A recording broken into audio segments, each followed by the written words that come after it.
مونږ بیا انشاءالله تعالی هغه شروع او زمونږ دا ورورولي زمونږ دا یو بل کې مینه او محبت به د هغې نه زیات انشاءالله مضبوط وي او الله تعالی دې قایم او دایم ساتي. زه تاسو چې چا په دې جرګه کې کوشش کړی دی او چا چې دې کې خپل زړه خوږ کړی دی نو زه د ټولو شکریه ادا کوم. مشران دي، علما کرام دي، ځوانان دي، څومره چې په دې مجلس کې نن راغلي دي یا زمونږ په دې جرګې کې کوشش کړی دی نن حاضر کړي دي په مجبورۍ د وجې نه زه د هغو هم شکریه ادا کوم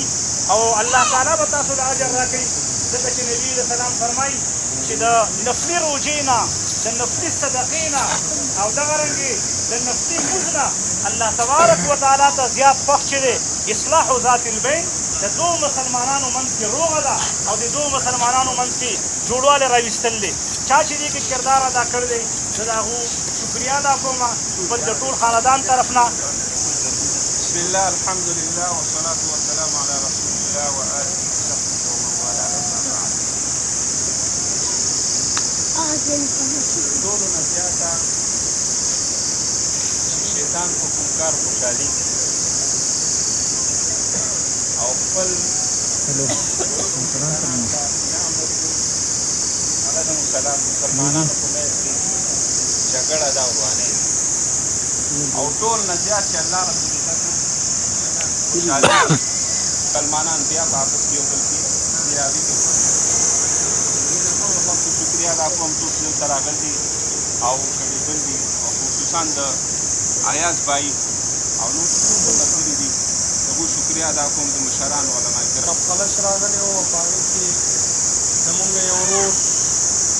هغه پکې ته هسته رسېدلی و نو یقینا چې دا داسې یو منصوبه نه وه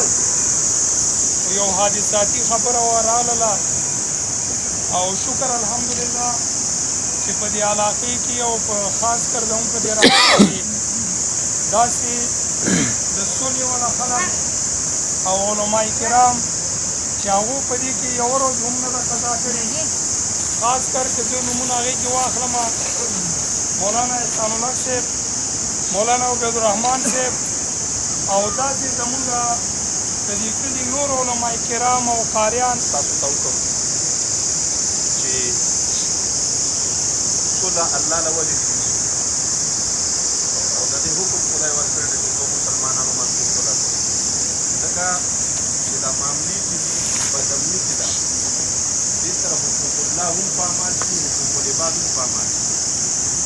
سود ورسره متاثره وي، روژه ورسره متاثره وي، حج ورسره متاثره وي، زکات ورسره متاثره وي، جومات ورسره متاثره وي، د الله حق ورسره هم متاثره کېږي او د مخلوق حقوق هم ورسره متاثره کېږي. مانځو کې که ناست وي بیا خامخا یو فرید چې ناسته کوي نو د هغه اخر ورسره خراب کېږي. نن ډېره مبارکه موقع ده چې دې دواړو فریقینو دې صلح ته تن کېښود. زه د ایاز بای د زړه د کومې نه شکریه ادا کوم خپل د ټولو علماو د طرف نه او خپل د ټول کلي د طرف نه شکریه ادا کوم چې هغوی د کوم زړه نه باوجود